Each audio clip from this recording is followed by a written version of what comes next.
Hi Booktube! My name is Sarah and welcome to the Bookish Knitter. Happy Saturday everybody. We are here with another Saturday chat, a little topic chat, as well as what I plan on reading starting next week, like the next books I plan on reading after I finish the ones I'm currently reading. So I wanted to talk today about being introverts. Bookish introverts, I want to say, because a couple weeks ago on a video, on one of my weekly reading vlogs, I mentioned the fact that I kind of like to hide out at my desk at work and read during my lunch break, because if I read in the kitchen, people like automatically assume, well, you must be bored because you're just sitting there reading. Let me come up and talk to you, when that isn't necessarily the case, right? So that's why I tend to hide out at my desk and read if I can. But I wanted to talk about that because I've noticed a lot on Booktube, a lot of us say the same thing, that, if you met me in real life, I am quite the introvert. And I think a lot of us are. And I think to those who watch, like as viewers, assume that if we're out here doing this, clearly we're extroverts and not introverts. But I can only speak for myself, so I'm not speaking for anyone else. But I did want to talk about this. And if anyone else had any thoughts or anything like that, please post them in the comments below. But I think as introvert, like I talked about this being out at my husband's Christmas party last week, that especially because they were people like Garrett knew them, but he'd only known them really for about 3 weeks. He hasn't been there for very long. And for me, these were all new people to me. So like, it was like later on in, after dinner and stuff, it was much more comfortable. But at the very beginning, for an introvert, it's very nerve-wracking, very, very nerve-wracking to do something like that. And I saw other people commenting about the fact that they're already getting nervous about going to their spouse's Christmas party, of having to interact. And I love people. I do love talking to people. I love seeing people. I love visiting with my friends. Like every year, or it used to be pre-COVID, every October, me and my friends would go down to the New York Sheep and Wool Festival. And it was so much fun. And it was like 3 days with these ladies. We would like stay in these cabins. But I can tell you that like I would arrive on a Friday or Thursday or a Friday. By Sunday, I was done. I love my friends to death, but I was done. And I found like at points even on the Saturday walking around the festival, I needed to step away and just sit by myself, because that's what an introvert is. Like we are not, that's the nature of an introvert. We need, we can be, at least I can, again, I can only speak for myself. I can be performing. I don't know how else to use the term. I can be that social person when need be. But most of the time, I would much rather be by myself. And I think that's why Garrett and I are such a great couple, because we are both that way. But I am a little bit more, not as much of an introvert as my husband is. So, I can kind of push us to like, let's go and do this or let's go and do that and what have you. Whereas if it were up to him, we wouldn't, like he went to the Christmas party at work because he figured he should make an appearance, because like he literally just started with the company, right? It just looks good and it was a free dinner. So we went, and I'm glad that we went. But I think in general, given the choice, most of us would be like, no, it's fine. Don't worry about me.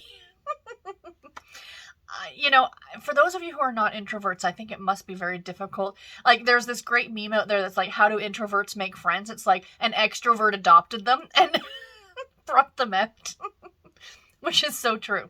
So back to what I was saying earlier about how those of us on Booktube, like how you think that I'm probably a very extroverted person, whereas I'm not. For me, this is easy. I'm not sitting at the front of a room packed with, let's say I have 400 people who watch this video, packed with 400 people, and I'm having to talk. If that were the case, no, all the no's, it would have never happened. Never, never, never. I'm sitting in the comfort of my home, in my comfy room, my sanctuary room with all of my books, and I'm just talking to a camera, and I'm just posting this online. That is an extremely introverted thing to do, right? An extrovert would be like the kind of person who would be doing like, that kind of like a discussion. You see not a lot of, but the big booktubers will often go to these festivals, at least they used to pre-COVID, and they would do like talks and stuff like that. Never in a million years. Is that old Jerry Seinfeld joke? He was talking about like people's worst fears or biggest fears. Like the number one biggest fear is talking in front of an audience, and the second biggest fear is death. And he's like, so if you're at the funeral, you would rather be in the casket than giving the eulogy. Oh, that always made me crack up laughing, because this part of me is like, well, you know. Don't like talking in front of people. So like yesterday at my Christmas party, I got my 2-year award, and I didn't have to say anything, but I had to get up and go to the front, and it was just like head down, like, and I mean, I had people, like, I know everybody at work. Like, I talk to everybody, and that's even what the owner of the company, she said. She's like, everybody knows Sarah because I talk to you all on the phone, and I'm okay on the phone. Unless I have to cold call. I hate making cold calls, which I don't have to do very often at all, thankfully. It's something I used to have to do in an old job, not in this job at all. But generally, I'm great on the phone with people, you know. And yesterday's party was fantastic. It was nice seeing everybody. But on the drive home, I was by myself in the car, and I was done. I'm like, all right, I need to detox now and drive home. So let's bring this back to reading. I don't have any notes, as you can clearly see. I'm talking off the top of my head. But I think that reading is a very introvert hobby. Like, Booktube, though, has made it seem like it's a more extroverted. Because when you're reading, you're reading. You're not reading, like, you know, unless, again, you're, like, standing up in front of a, you know, an audience, and you're like, you know, reading your new book out or something like that.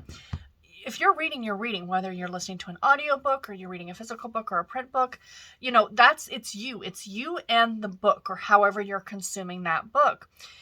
And I think that extroverts, and it's not just extroverts, but people who don't read, people who are not readers the way that we are, I don't think that they understand that if I'm reading a book, I'm perfectly content to be doing that. I want to do that. You know, like, it's making me happy. So please don't bother me. And I do appreciate, though, like, I do, if I'm out, you know, and I see somebody reading a book, sometimes I'll kind of be like, oh, like, trying to see what it is they're reading. Would I engage them in conversation? Oh, no. Oh, no. Because that would mean I'd have to, like, actually talk to another person. Although I have to say I have done that on occasion in bookstores. Like, if the person's not actually reading and they're just, like, looking for a book, and I've done it. I bet you a lot of you have done that too. Like, you know, you're in Walmart or the bookstore, and you see someone pick up a book, and they're, like, holding it, and they're, like, trying to decide, and you, like, come up with, like, I read that and it was fantastic.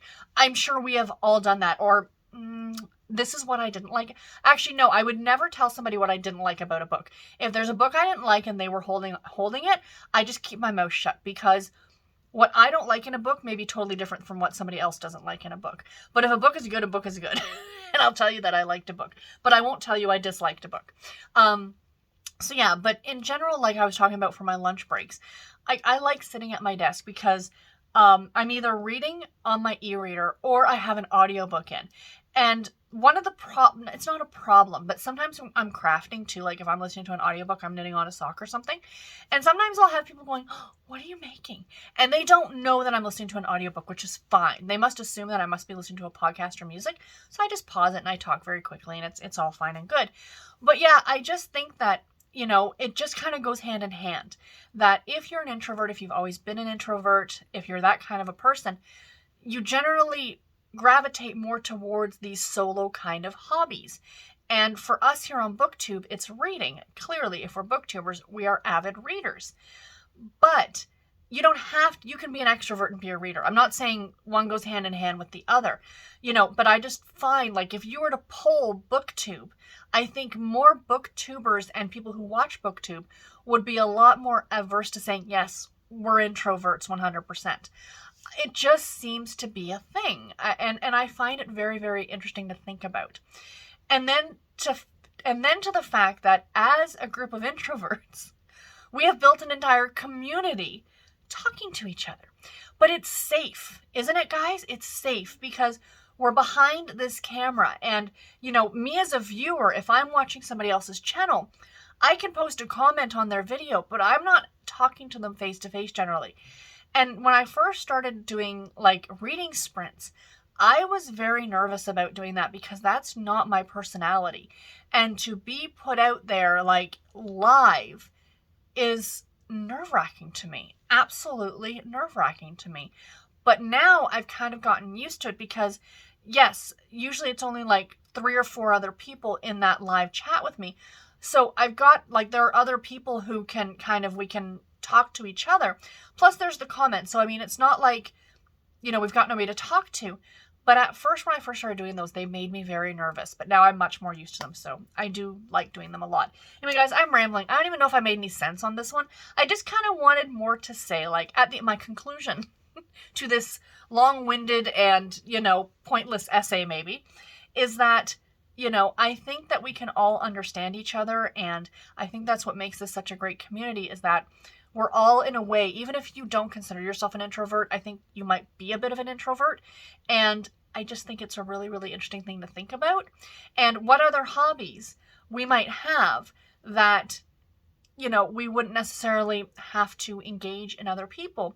But 10 years ago, let's say, 10 years ago, this community really didn't exist. So we were just solo readers. Like, people had blogs, people had what have you, but we didn't have this sense of community. And I think it's great, and Booktube is fantastic because it has allowed us to find each other and be able to interact with each other and talk to each other across the world. And I think that's amazing.